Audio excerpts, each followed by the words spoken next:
Okay, what is going on here? I think we're live. I see it. Well, I'm glad you see it because I didn't see it. Good I evening, see it too. everyone, and welcome back to another episode of Let's Talk Destiny. I am your host, Jamie Green, and I am so excited tonight to have a group of very special young women with me um, who will be sharing their personal journeys and testimonies and experiences as teen moms. I think this is a subject that is really important because I, most of I do a lot of work with mothers, period, in all sorts of age groups, backgrounds, and what have you. And one of the things that I've always wanted to talk about here on Let's Talk Destiny was the experience as a teen mom and how that plays into you pursuing your life's purpose. So tonight I have some amazing young women here with me. First, I want to begin by saying thank you to each and every one of you for agreeing to join me here tonight. All right, I want to start with I want you to give us your first name and then not like we can't read or anything, but give us your first name and tell us something about yourself. What are some of your hobbies? What do you like to do? What makes you smile? And we'll start with Miss Stephanie. Hi, I'm Stephanie Preston. What makes me smile in my hobbies? I love hanging out with my friends. Thrift shopping is fun. My kids, they make me smile. Um, just kind of pushing through life as best I can is pretty much what I've got right now. Awesome. What about you, Sierra? Well, I'm Sierra. My favorite hobby is photography. Um, I'm a mom of six, and I'm a homeschool mom, so that keeps me busy. But my main hobby is Oh photography. wow, yeah, awesome. So you take a lot of pictures of your kids, I would assume. Yes, my oldest is like the mom of the house. Awesome. All right, Miss Jennifer, tell us about you. Well, I have recently, probably in the last 2 years, started a hobby of couponing. So that makes me happy. So where I can save a dollar, a dime, maybe $50. I'm great. I'm happy. 50% off anything. But I'm also the CEO of Heart and Soul. They keep me very busy. I mean, we're a step team in the community. Fostering leadership, empowering our young people to be able to have effective communication while doing all of these things through rhythm and music. So that keeps me busy, and those are hobbies too. And we've just been all around the community, and I've enjoyed that a lot. That keeps me busy. Yeah.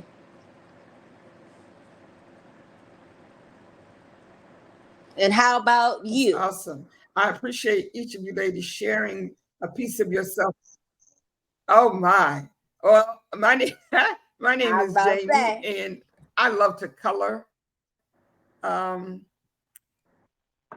when I'm like really stressed or whatever, I sit down and I color. And reading, I love to read. Read is one of my favorite things. Any more questions, Miss Jennifer? No, that is awesome.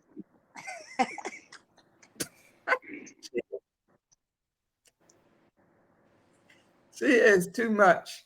But again, I want to thank you ladies for coming tonight and being here. And I appreciate Jennifer because she is the person that I shared this with. And I made a comment on my Facebook page earlier. Um, a lot of times I think of ideas and concepts that I'd like to bring to the show to have conversations about. And though people are always inboxing me about things, when I ask them that, excuse me, let's get together and talk about it, a group of us, talk about a specific subject, they don't respond. But as soon as I'm sorry, I got allergies really bad. As soon as I mentioned to Jennifer, this is something I wanted to talk about, she said, well, let's make it happen. And that really encouraged me. And I want to publicly say to you, I appreciate your support in every area that you have blessed me. I also don't want to forget to let everybody see my tumbler that I'm drinking out of, Heart and Soul. We got Miss Yeah, Cheryl. She I popped purchased in. this tumbler and I did my. All right, there you are. How you doing, Miss Cheryl? Glad you could make it. Thank you so And so much. I've been using this tumbler every day, all day. Yeah, thank you for joining us. All right, Miss Cheryl, before we get into our conversation, everybody's just telling us a little bit about themselves, what their hobbies may be, what things they like to do that make them smile. Okay, well, I apologize that I'm in the car. Some things ran over late. And actually, it's Sherelle, even though it looks like Cheryl on paper. My mom said after all those hours of childbirth, it really was Sherelle and not Cheryl. So, but if you say Cheryl, I answer because I'm not offended. I'm just excited to be here with you all this evening. Um, One of the things that I love to do is read. There's not nearly enough hours in the day for me to get in the reading that I want to do, but I love to read when I have time, and I don't like to read serious stuff. Give me um, some fiction and some romance and some whatever. Just reading for fun. Um, in my other life, I just retired on August the 1st after spending nearly 30 years. Thank you, nearly 30 years in education, and I'm almost excited about being retired, but not yet, because I have a father that I'm a caregiver for. I have a brother I'm a caregiver for, and a great niece part of the time. And if that's not enough, I am married to a man who has been the pastor of a growing church for the past 18 years. So that in a nutshell is who I am. Yes. Yeah, you got your hands full over there, sis. All right, Yes. congratulations on your retirement. We appreciate you working with our children in our school systems. All right, so let's get Thank into you. our conversation. I want to start by asking each of you to tell us how old were you when you became a teen mom? Do you all just want to speak out or you want me to call your names? You might want to call our names, I ma'am. think I better call your names. All right, Sierra. Oh, so for me, uh, so I got pregnant at 17. By the time I gave birth, I was 18 years old. It for me, it was a new experience. Like it was mind blowing to me because I'm like, how do someone this young birth such a precious gift and didn't know what to do with it?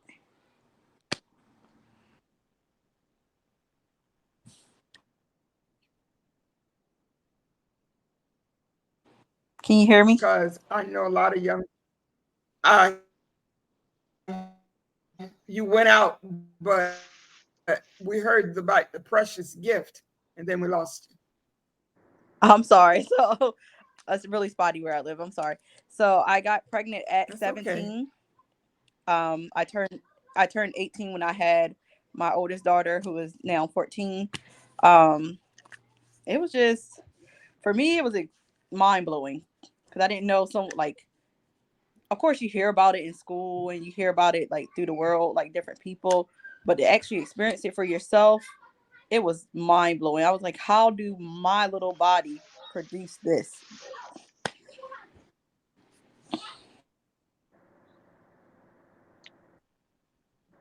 Powerful. How about you, Miss Stephanie? What was your I experience also like when you, how old? I also got pregnant at 17. I had just turned 18 2 months before I gave birth to my son. It was grueling at 18 to be in labor for 27 hours.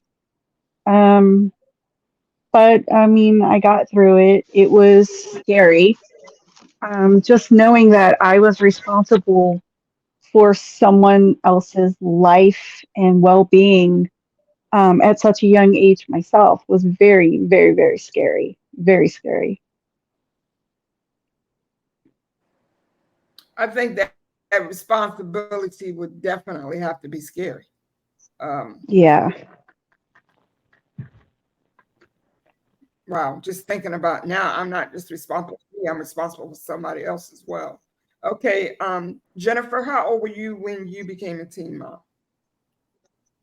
Well, I was pregnant at 17, probably the majority of 17. I turned 18 and then I had my son a month later. So, but to add injury to insult, I was also um, the youth leader. I was a preacher's kid on both sides. So, needless to say, yeah, I was a hot mess. But um, I was highly respected, and one thing that was different about me than some of the other youth that had experienced some of the same things is that um, I felt internally bad about it, but I don't really, in my age now, like understand why. Because I mean, I felt bad because I knew that that was what they considered a sin.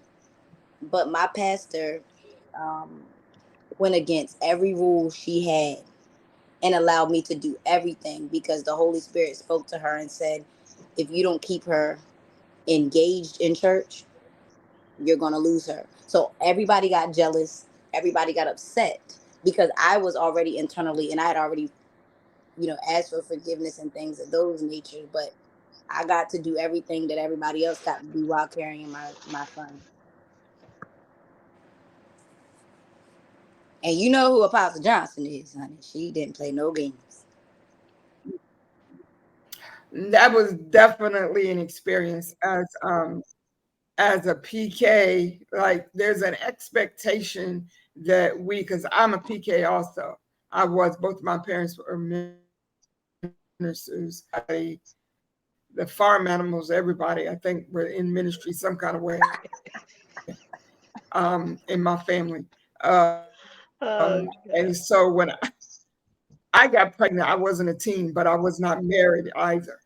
And so, yeah, that caused a great scandal in the church because it's like just because your parents are ministers, you're supposed to be superhuman. Um, but I used to remind everybody that preachers' kids aren't doing anything that anybody else isn't doing. It's just that y'all are watching us too much and That part. expecting too much. So I can only imagine what that would have been like. What about what about you, Miss Sherelle? How old were you?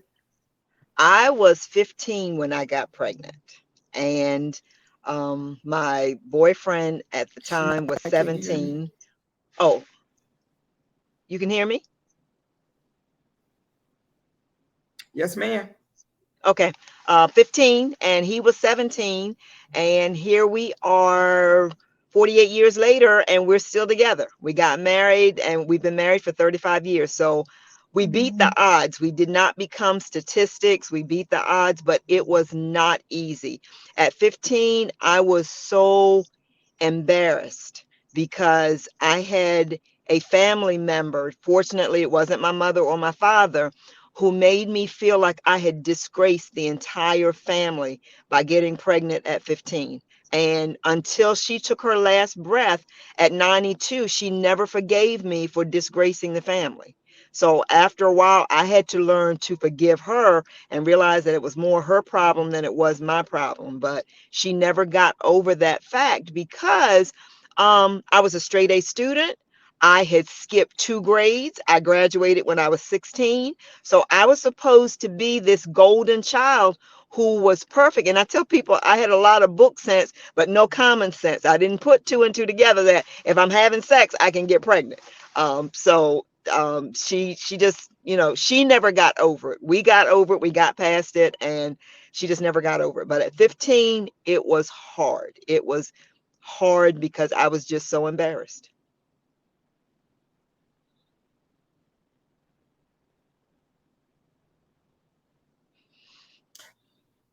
All right, ladies, let me ask you this question. And I was thinking about when Miss Sherelle was talking about, the pressure from family and society and the church. That's a whole different topic. Um, and the fact that the two of you stayed together in a relationship and you still together all this time since then. Do you ladies feel like you were supported when you first found out you were pregnant and throughout your pregnancy?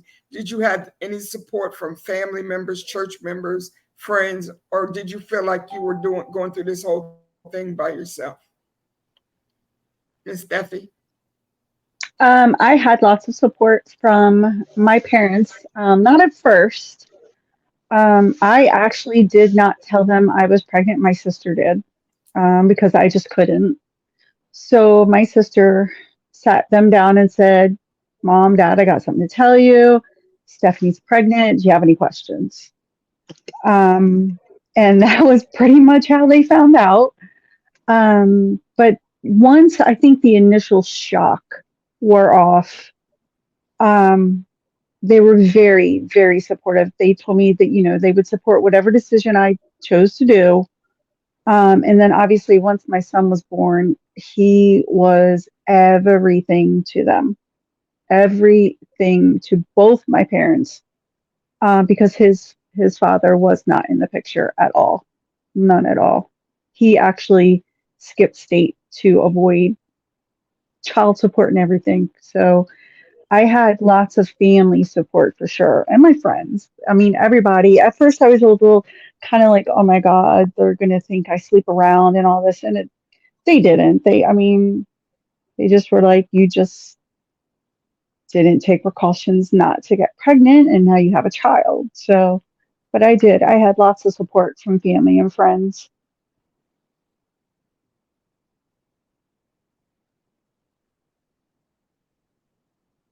That's a blessing. And I'd like to remind those of you who are watching to remember to subscribe to our YouTube channel because we have this conversation going live over there, but we also have almost 200 conversations on our YouTube channel that I'm sure will bless your life. So be sure to go to YouTube and subscribe to Let's Talk Destiny with Jamie Green.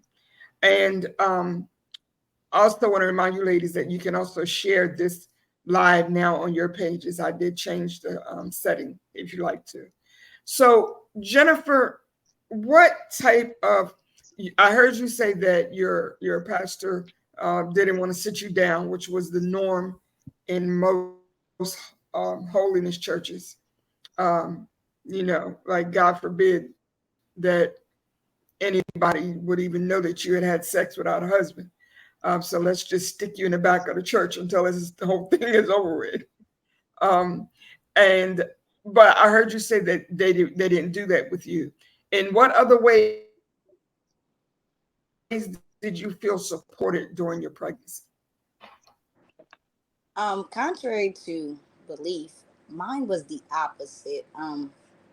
My mom and them were very supportive, much like Stephanie.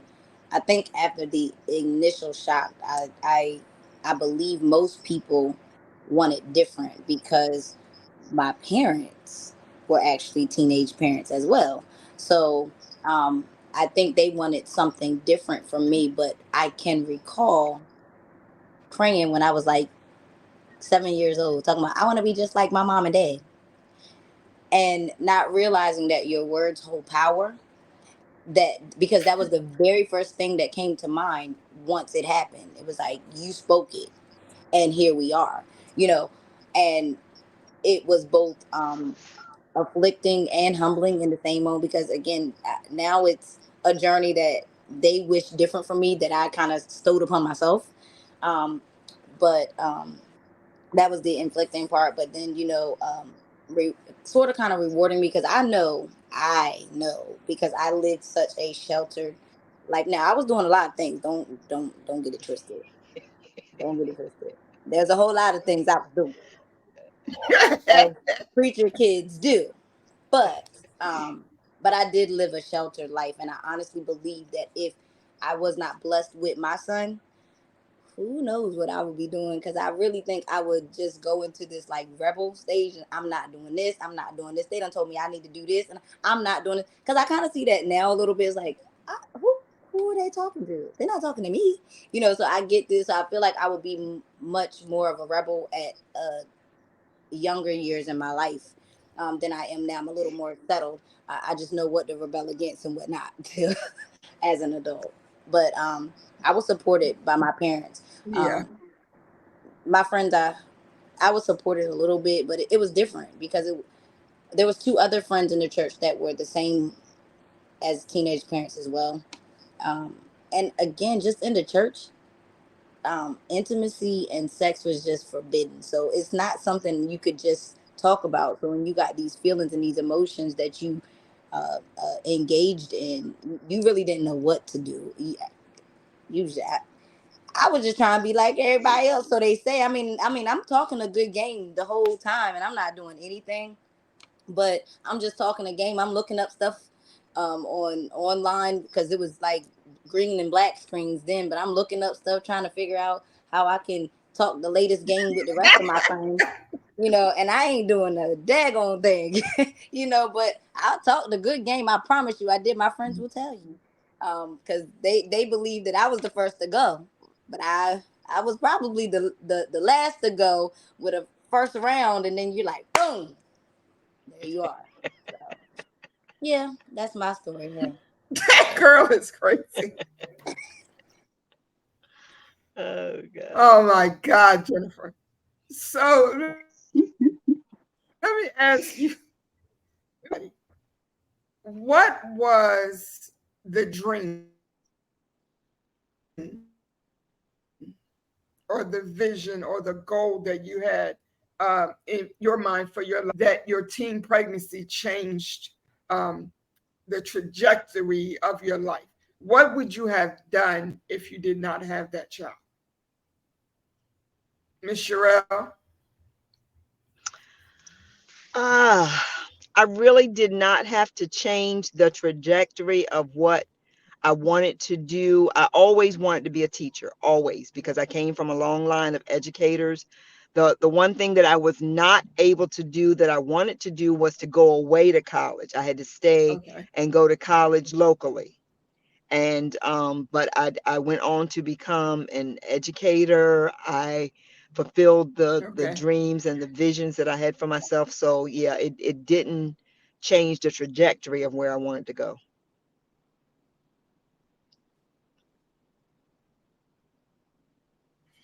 That's a good response. And I like that because sometimes when people hear about teen pregnancies, they automatically assume that when you found out you were pregnant, your life ended.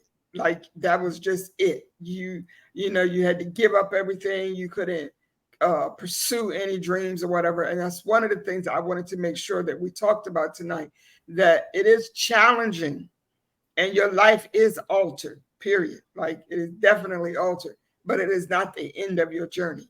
And that's why I said teen motherhood is a journey. It's a part of the life journey, but you don't have to just give up on everything that you wanted to do. Did you feel like there were things that you had to give up, Sierra, when you became a teen mother? For me, my goals were graduate high school and to go away to college for nursing. Unfortunately, I did have my daughter, so that really wasn't an option. Um, and my family, I'm not going to say my family supported. They definitely supported me all the way through. My church supported. Granted, I was the youngest one in my church to get pregnant and have a baby. And unfortunately, when I got pregnant, there were already 5 other girls in my church pregnant all at the same time. But I was the youngest. So it just was like, oh my gosh, we have the youngest one of the youngest ones in the church Well, pregnant. Lord, How do y'all we was help having a her? time, wasn't you? Yeah. and and it's crazy because 2 of the other 5 women were actually my cousins. They were my older cousins. So it was like my one cousin was on baby number 4 at the time, and then my other cousin, that was her Alrighty first then. child as well. So we all like, I'm like, how can I still go to school and do this. I But I'm might have like, needed I a can't youth put this revival or responsibility something. on my mother and my grandmother because I didn't have a father. So my mother and my grandmother, I'm like, I can't put that on them because they didn't make this choice to lay down to be in my eyes at that time, try to be grown and fit in with the crowd. And like I'm like, at the end of the day, this is my responsibility. So I have to do what's best for us. So I still graduated high school, which was good for me. And I started community college, but I felt like that became a little too much for me, being a new mom, trying to adjust to a baby. But since having her, I do like I have CNAs, I have phlebotomy. I'm currently about to go back to school for medical assistant. So I'm like, I'm still going to my journey and what I wanted to do when I was 18. I just had some experiences and obstacles to face to get there. So what I'm hearing from each of you is that, and I'm going to let you answer that question in a minute, Stephanie. But what I'm hearing thus far is your life changed. You had to make some adjustments, maybe pivot in some areas, but your life was not over. And I think that's what the message that we want to make sure that our audience understands, and other young women that may see this broadcast later on that find themselves in the same situation, is that you don't have to just give up all of your dreams. You might have to uh, detour a little bit, and some things might have to be put on hold. Because I was 18 when I graduated college. But I'm gonna be honest with you, I had no intention. I didn't want to go to school. I used college as a way to get away from home, because I was raised in a very, very strict Christian home. Like you couldn't do anything that wasn't related to church, and we couldn't go to high school football games. We couldn't do anything. And so when I graduated high school, I'm not going to church again as long as I live. Those were my words. So I went away to college, not really wanting to go to college, just get away from home. And I was exposed to things like Jennifer mentioned earlier about being like you're isolated and you're kind of, there's like these blinders on you when it comes to the world. Your friends telling you things that they're doing, and you pretend. Because I used to go to school on Mondays and come up with all kinds of stories. No, darn well I was in church all weekend. Like back then, they'd keep you in church 7 days a week, 25. Right. Like, my God, what is going on here? That, that's why I said when I graduated, I ain't never going to church again in my life. So I went away to college, and it was like turning a child loose in the candy store and telling them, just get one piece of candy. That is not happening, honey. Let me tell you. So I started doing things that I never even thought I dreamed I would ever do. And I missed so many classes that they called my parents to see if I had dropped out and came back home because I was Lord. doing everything that I was big enough to do. Um, and Stephanie, yeah, you better check and online. OD, I almost OD twice. Ended up in the emergency room. I mean, I Mm. just was going crazy, all because I was doing things earlier. Maybe they wouldn't be so enticing to me right now. Is what I kept thinking to myself. I wasn't blaming anybody. I just felt like that was my reality. So when I got pregnant with my first child, the church just went berserk, you know. Um, and so life did take a detour. I did have to make some adjustments, but I'm still here, and I'm glad to still be here. So I also want to ask you to make sure that you tell us, and I'll start with you, Stephanie. How has your story of being a teen mother saved your life? Do you feel like having your child saved your life in any way? Um, I do because I feel like at 17, I could feel myself kind of becoming like a wild child, so to speak. Um, very like defiant with my parents and um, when I graduated high school, I was 5 months pregnant. So I did my parents proud enough that I finished high school. But I think had I not had my son, I probably would have gotten in a lot of trouble. Probably would have had a couple of arrests under my belt or something, for sure. Just I think having having him kind of put me on track of you got to grow up now. At some point, you have to face reality. You're a mother now. Grow up.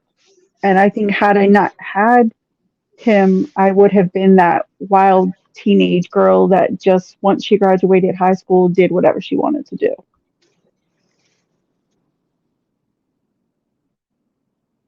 Gotcha. That makes sense to me. It really does because I was thinking as you were talking, like sometimes I don't know if you all watch these shows or not. You might not find them interesting, but I watch shows with teen mothers and stuff like that, right? And they make it sound like they're having a doll baby. They talk about how pretty they dress them up and how much fun they are to have, but it's not always, they don't always smell pretty and they don't always look pretty. Okay. Let's just be real about it. And That's there are the truth. some days when you just want to sit them somewhere and just say, stay over there. And don't even come over here to me. Like just stay right there for a little while. And so I think it's important that we have these conversations because there are still young women out there who are thinking it's really cute to have a baby at an early age. And they'll say stuff like, I just want somebody that will be all mine or somebody that will love me. Um, and that bothers me. It disturbs me because there's going to come a time when you're going to realize having that baby is not your savior. So, have you ever experienced either one of you feeling like I've reached this place where my back is against the wall and I just don't think I can do it anymore. I don't think I can take anything else. But you look at that child and you say, that's my reason for pushing on a little bit further. How about you, Miss Sherelle? My daughter is the reason I did not give up She might can't so hear me. many times. I worked 3 jobs. I went to school. And every time I wanted to give up, every time I even thought about giving up and thinking I couldn't do it anymore, because even though my husband and I are together now, I really do not want you all to think that our relationship was smooth sailing.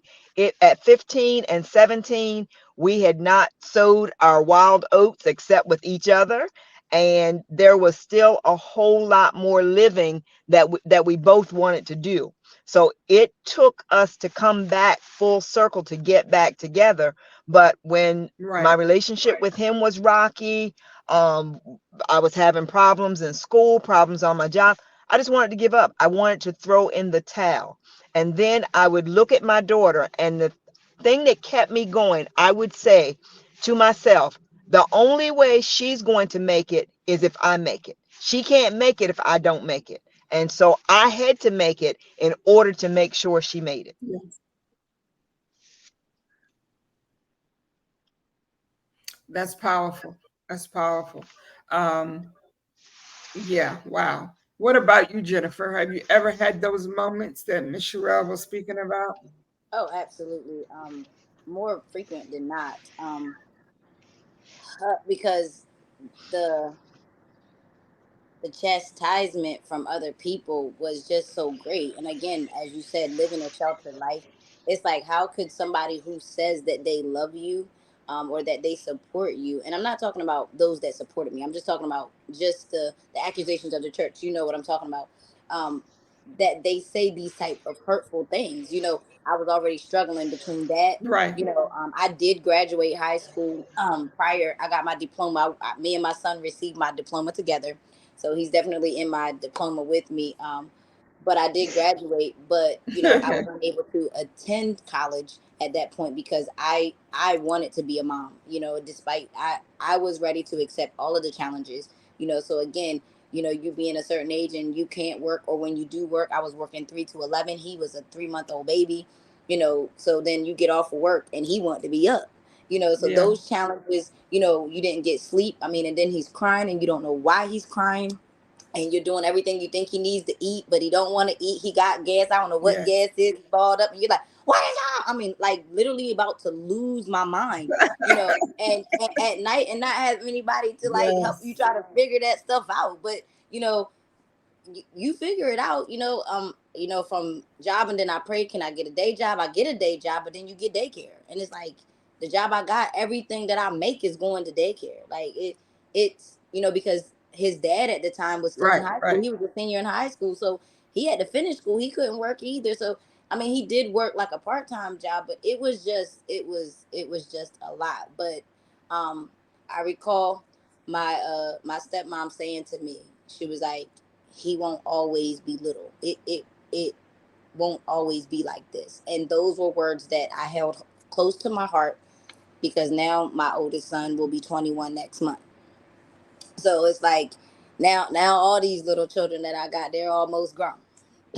So, you know, um, and now you look back at it and it's like sometimes grown Yeah. kids are a Yeah. little Yeah. more stressful than little kids. So, but I chose to live, much like Sherelle said. I Yeah. chose to live Yeah. so that my kids could live as well.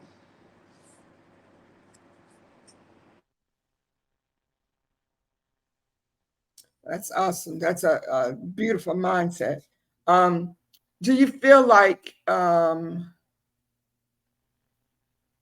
we all, whether you believe in God or don't believe in God or whatever, that's not what this conversation is about tonight. But do you believe that you were created, a part of your purpose, the reason you were born was to be a mother?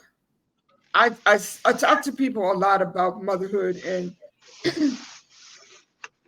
everybody that gives birth, every female that gives birth is not a mother. Um, Everybody doesn't have that compassion, that uh, heart.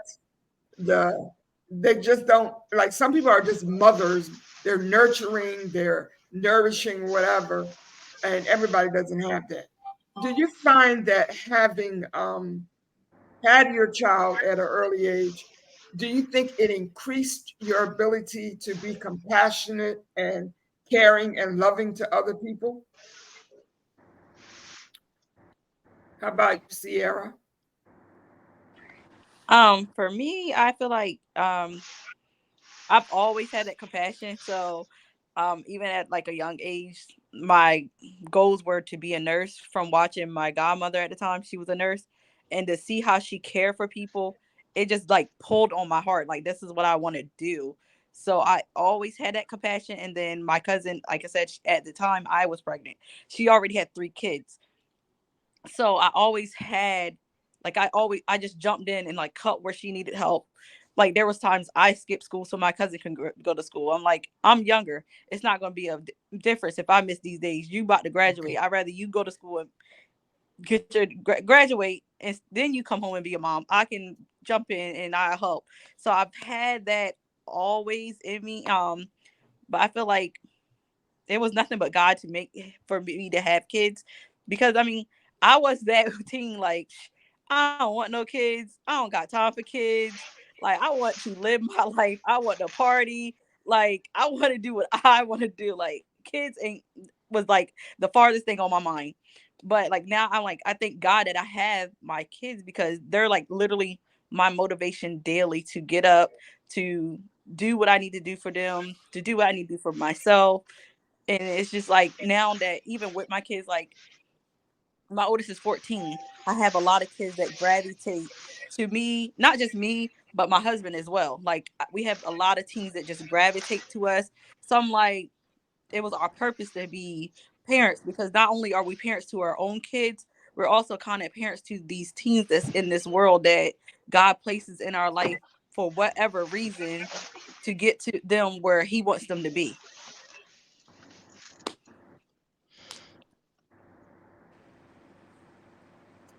That's awesome. And that's my whole point I'm trying to make tonight is that even if you get pregnant as a teen and you didn't plan it, like some of these girls on this talk show that are deliberately going out trying to get a baby because they think that's what they need. Even if you didn't plan it and you had a child, maybe you weren't ready for it mentally. I mean, at 15, 14, 15, your body is still going through some changes. Um, but the ability that you all had to go through with that and to still be loving and kind. Some people turn really bitter and angry when stuff like happens to them that they didn't plan or they didn't want. And I'm just proud of each and every one of you who, for just being the kind and compassionate person that you are. Um, and I do believe that it's because you are mothers to some extent. There's some character traits you had at birth, but I think when we have our children, it teaches us to be less selfish. It teaches us to realize that every single thing we do, somebody's relying on us. And I am so proud of each of you for coming to this point in your journey. Um, Let me ask you this. Did you ever feel like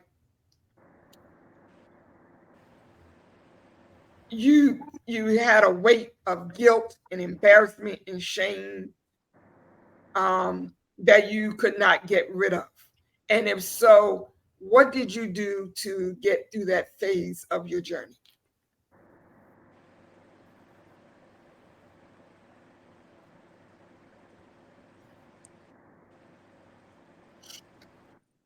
You calling a name?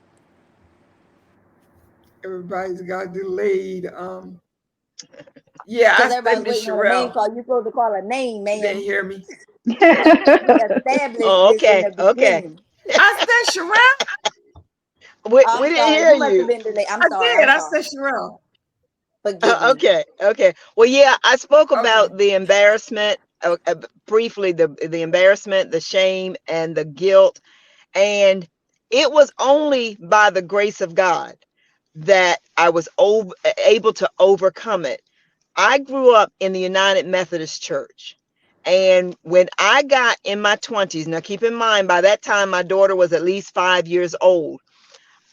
I needed something more than what I was getting from the United Methodist Church. And so after service, I grew up with 6 siblings. After our United Methodist service, and I know it's because my mother saw something in me. She would take us to the Baptist church. Now, my siblings all went kicking and screaming, but I went just rejoicing. I couldn't wait. I didn't even know what the Holy Spirit was, but I knew something came over me every time I walked through the door of the Baptist church. And so I changed from United Methodist to being Baptist, and that's when God met me right where I was. So that's when I opened up my heart and let him come in and feel the Spirit. But it was only by the grace of God that I was able to let go of those feelings that I had disappointed everybody. I had let everybody down. I was embarrassed. Still wasn't always treated that kindly, even in the Baptist church, because of preconceived notions. But God knew what I needed, and he met me right where I was.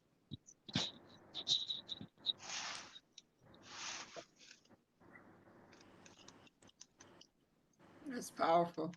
How about you, Miss Stephanie? Have you ever felt the weight of the guilt and the embarrassment and the shame of being a teenage mom? And if so, how did you work through that? Honest and truly, the only shame that I felt um, came from the Catholic Church. My mom was Catholic. She christened us all Catholic. Um, so she insisted that we get my son christened Catholic. And when we went to have his christening, they would not allow us to do it inside the church at the altar. We did it out in the hallway because I was not married and that I had a child out of wedlock. Um, so that was really the only shame I ever felt with my pregnancy and being a teen mom. Actually came from the Catholic Church. So I never believed in it. I never practiced. And I mean, I just was like, you know what? This isn't for me. I thought it was kind of, I don't know, rude, I guess, in a way, but I guess that's their beliefs. And they weren't too shameful to take my donation that I gave to them, but they kept me out in the hallway, christening my child out in the hallway. But the only way I could really get over it was just to forget it even happened. Um, because otherwise I'd be angry about it for the rest of my life. And I really got over it by not being a practicing Catholic. So,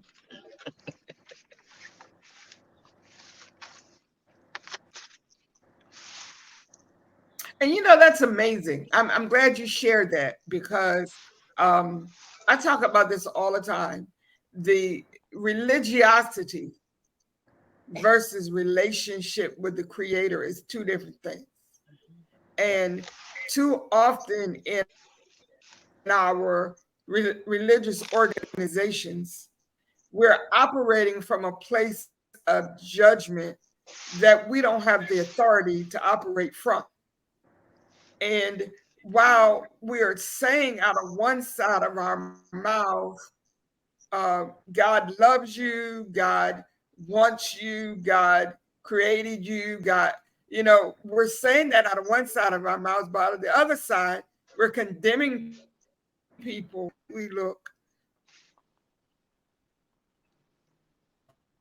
or if they do things. And I certainly can appreciate you being raised in the church, being an ordained minister, myself, all that. I totally get what you're saying. Believe me. Um, I remember when I was pregnant with my oldest son and I wasn't married. And one of my aunts said to me, well, before I went away to college, my grandfather, the last thing my grandfather said to me was, I'm proud of you. And, do the right thing. Pretty much what he said. So when I went away to school and was doing everything but the right thing, getting high, getting drunk, getting just doing everything that I like, oh my God, this is what they were talking about. Uh, like, and then I ended up pregnant. And one of my aunts said to me that I had brought shame on the family, um, that God was ashamed of me. I mean, she just really put her foot on my throat about the whole thing. And mm, I felt embarrassed and I felt some shame and I felt some guilt because I felt like I had let the whole family down. But my father was the only person, and Jennifer knew my father. My father was the person I expected to say, I'm ashamed of you. Why would you do that? Blah, blah, blah. I would expect that from him. My father was very stern, um, loving but stern. But my father said to me, you're not the first person and you won't be the last person. What can I do to help you? And that took me to a whole different place because I saw him as a representative of God in my life. Um, but he showed me compassion and he showed me love. And he said, I'm proud of you. disappointed because there's so many other things that I wanted you to do with your life, that now you're going to have to put those things on hold. But I still love you. I'm not going to stop loving you because of it. And that's one of the major things I have about religiosity is the tendency to judge people when actually some of us are doing some of the same things. We just haven't gotten caught. And Say so what I'm saying to you is I'm very proud of you that you pushed through all of that, that you didn't let it make you become bitter. I understand not wanting to be uh, connected to that organization because of that. I get that. But I just want you to continue to seek and maintain the peace that you have, be the loving and caring person that you are. And I'm going to be praying for you that you continue to grow and develop into the awesome person that you were created to be. Okay. All right. I'm Thank not going to you. stop preaching because that's one of my like one of my major issues. Because I think about I walked into the bathroom at my no, I was in the bathroom at my parents' church, and some people didn't know I was in one of the stalls. And some of the members of the church were talking about me like a dog. And I Mm. sat there just crying. And when I walked out, their mouths fell to the floor. And I remember washing my hands, leaving the bathroom. I got in my car and left. And I didn't go back to church until after I had my son. Um, so what I'm saying is you ladies made a decision to have your baby. A lot of people, would have said, okay, you're too young, you don't need to do that. And or they would say, I'm too young, I'm not gonna let this mess me up. I'm getting rid of this baby. But you made the decision to have your baby.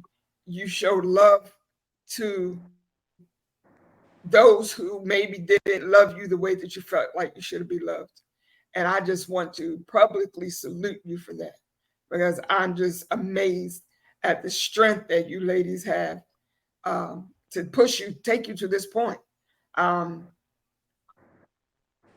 I mean, like after that first one, I was promising God, I'm not ever going to go through this again.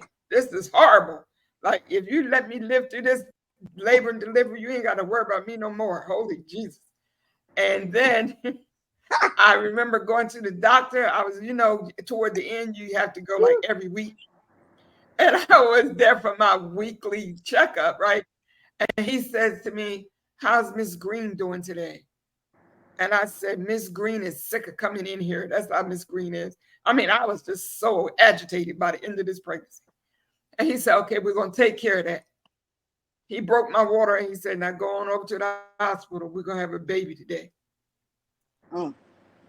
After I went through that, I said, you ain't got to worry about me coming through this no more. So 12 and a half years later, I had another son. And we don't even want to talk about that because, whew. So when I hear Sierra say she had 6 children, I'm like, Lord, I just like clenched my legs together. Like, Lord have mercy. I still remember that first one, much less 6 more.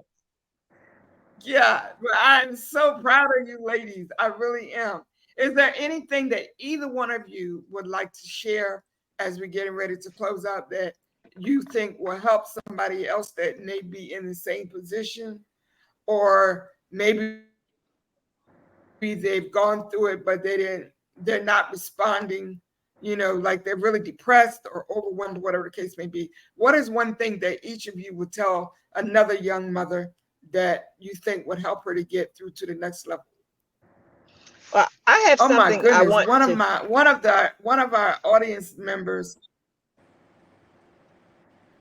One of our audience members said she had 7 by the time she was 23. 23.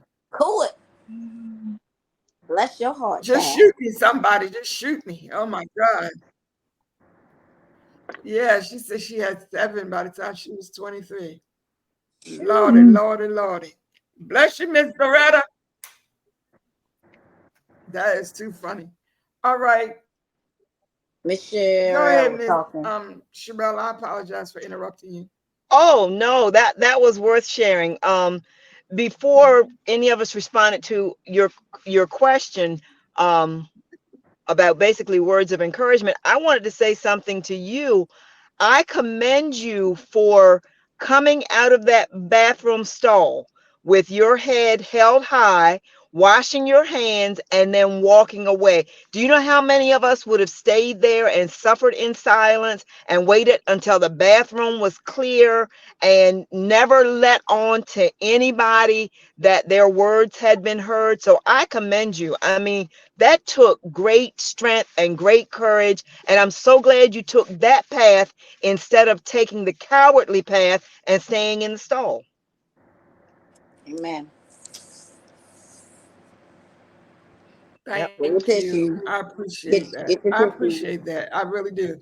It makes me, uh, yeah. Thank you. Okay. All right. Wow. And Don't make me words of cry. Don't encouragement. start. That's why I said tissues. I saw that. I saw that. But the only word of encouragement that I would Oh my have God. for anybody who finds themselves in a situation such as this, um, remind yourself that life is not over. Your life is not over. It's just a new beginning, maybe one that you hadn't anticipated, but it's a new beginning. And the most important thing is to surround yourself with people who genuinely love you.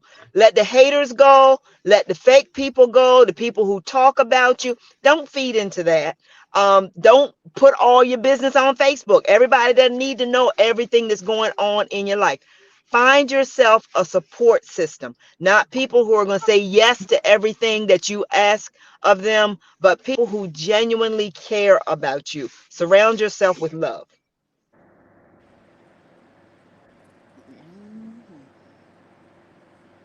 That's awesome. I like that. Thank you so much, Miss Sherelle. That is extremely important because not only are you going through whatever you're going through in your mind, but in your body, changes are taking place that are affecting you emotionally, and you just don't need all that negativity. Thank you so much.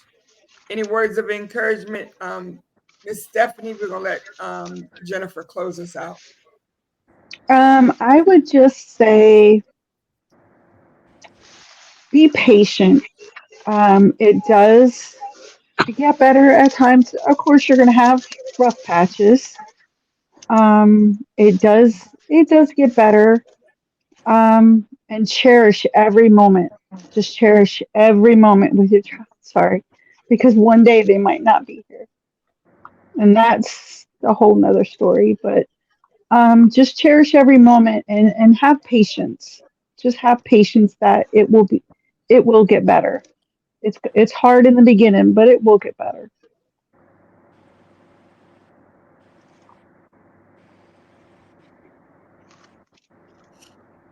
Uh, that is so true. Thank you so much for sharing that. It does get better. What about you, Miss Jennifer? Um, my takeaway is I know not everybody has a great relationship with their parents, but my mom was my saving grace. And a lot of it, she was definitely my supporter. And I would say, if she said have a support system, but if you have a mother that you have a relationship with, despite how it may be, sometimes they will be the best one. But if they can't be, then definitely surround yourself with people who are uplifting.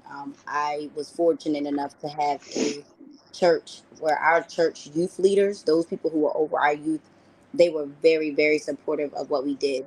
But that's why I try to be to other people what what wasn't given to me.